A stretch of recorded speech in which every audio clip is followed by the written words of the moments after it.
good morning. Magandang araw sa ating lahat. Kumusta kayo?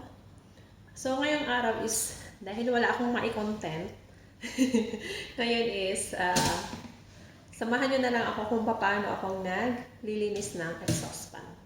So, meron akong exhaust fan dito, tatlo to. I mean, yung screen niya. So, ayan. Kinuha ko na kasi siya, ayan.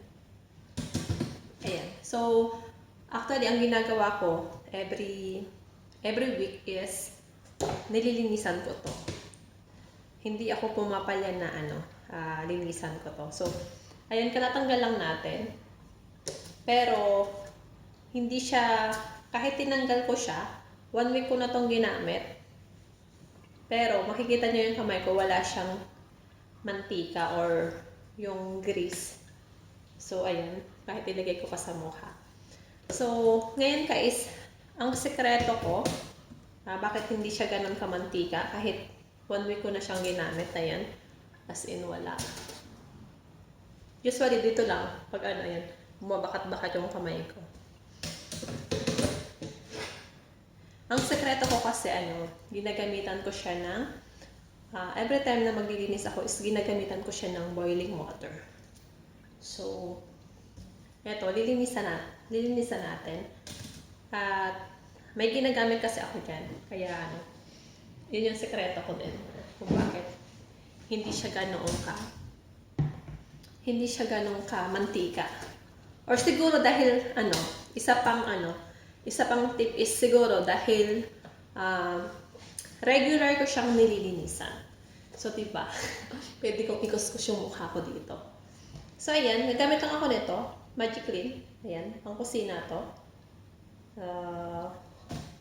Ito yung ginagamit ko. So, syempre, i-spray ko lang muna siya. I-spray ko siya. Ganyan.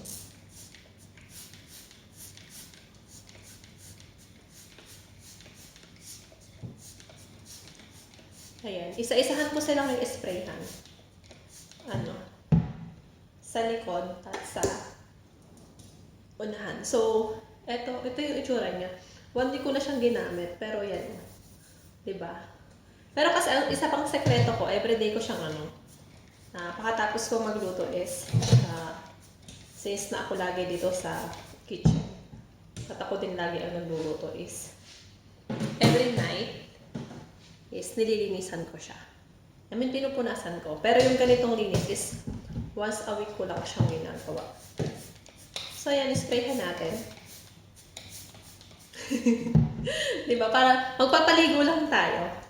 Alam mo naman tayo lang yung naliligo, diba? So, paliguan din natin itong mga gamit. Para masaya din sila. So, ayan. Every Friday, isa to sa pinagkakaabalahan ko. Which is, ako lang naman ang gumagawa ng schedule sa sarili ko.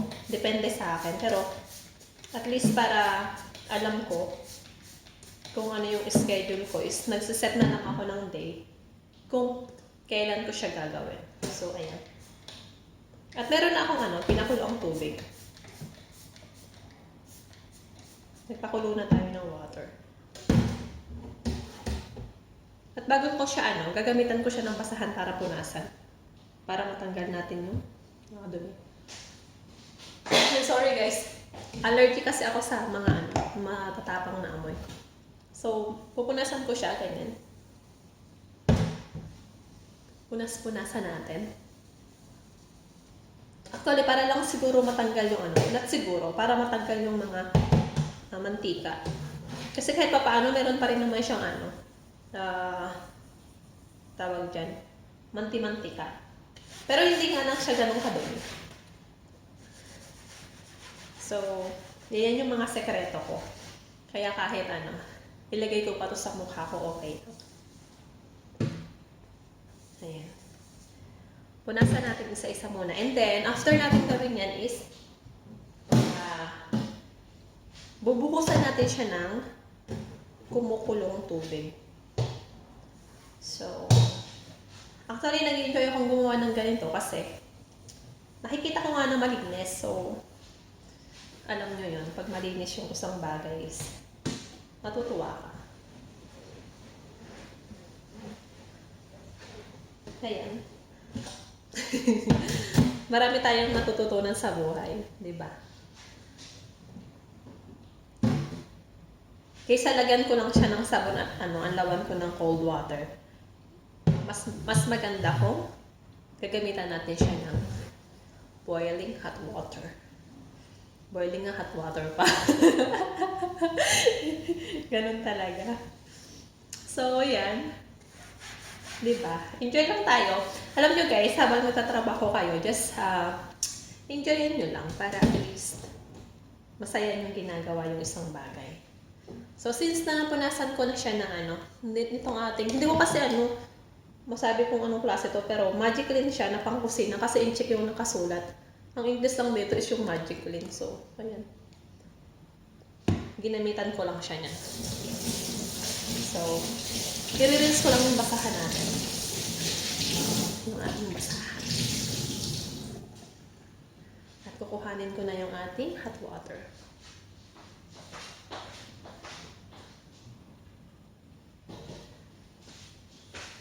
So, gumagamit ako ng takore para mapakulo ng tubig kasi mas marami dito kaysa doon sa water heater. So, hindi nyo pala nakikita. Pakita ko. Oops. Medyo mausok lang. Magsisiga tayo. So, ayan. Ginaganyan ko lang siya. Actually, 2 times ko siyang inaanlawan ng hot water or binabanlawan kasi para mas sigurado tayo na yung mga mantika is tinas talaga yung mga mantika na nandun sa loob kasi doon sa loob sumisingit yung mga manti-mantika niyan, pero since nga na nilalagay natin siya ng hot water, yes, nawawala yun.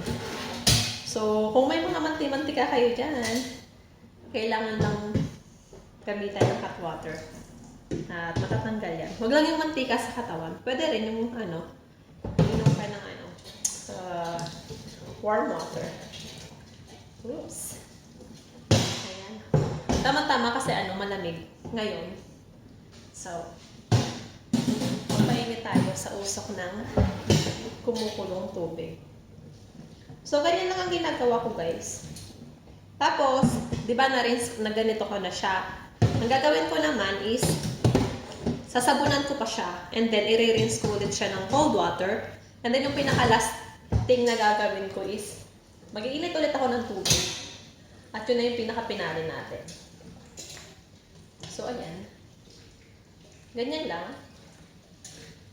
Basta gumamit ka lang ng mahiwagang tawag dito, takore.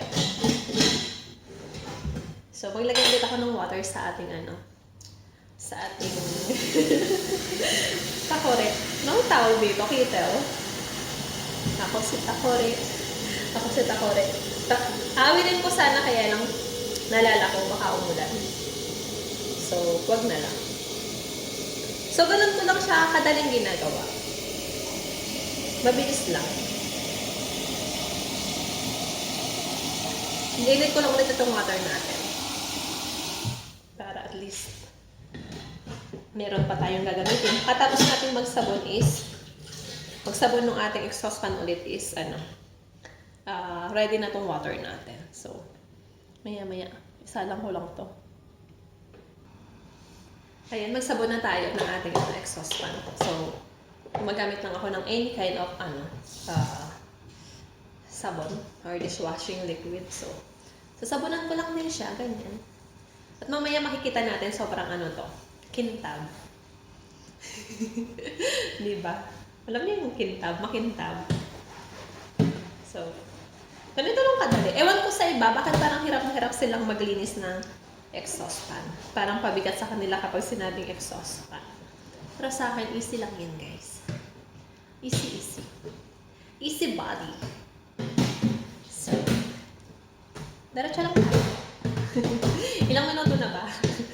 May pang premiere lang no? Busy ako mamaya kasi si Lola nasa market. So, lahat ng pinamili niya is pinakailangan kong trabahuhin.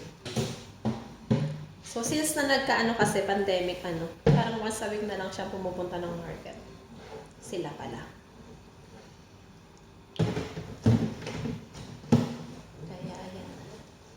Mamaya ipapakita ko sa inyo kung gaano kakintab yung ating nilinisan na exhaust fan. So, i-rinse ko lang ulit ito ng Di ba kanina hot water yung ginamit natin, ito pa umuusok siya. So, pagtapos ko siyang sabunin is i-rinse ko naman siya ng cold water. So, tanggalin na natin yung usok. Ayan. So, ganyan lang kabilis. And after this, ilagay ko na ulit yung ating boiling water. So, habang nagpapakulo tayo ng tubig is sinabunan muna siya at tawag dyan, binanlawan.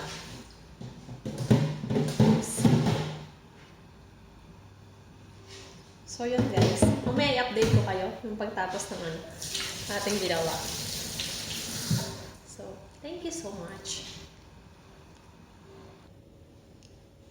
So, ready na guys ulit yung ating boiling water. So, ito na yung pinaka-pinali natin. Igaganyan ko lang siya doon sa ating exhaust fan.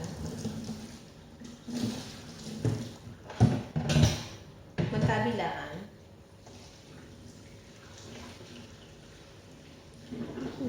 Sobrang sarap. Mainit. Mag-steam tayo ng mukha.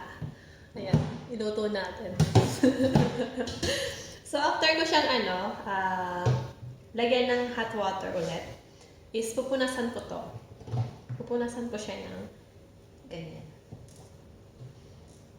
Saka yung gilid, syempre. Ayan na. Ready na yung ating nilinisan na exhaust fan. So, ganun lang kadali. So, thank you so much guys for watching and maraming salamat sa pagsama niyo sa akin. God bless and ingat sa lahat. See you next time. Bye!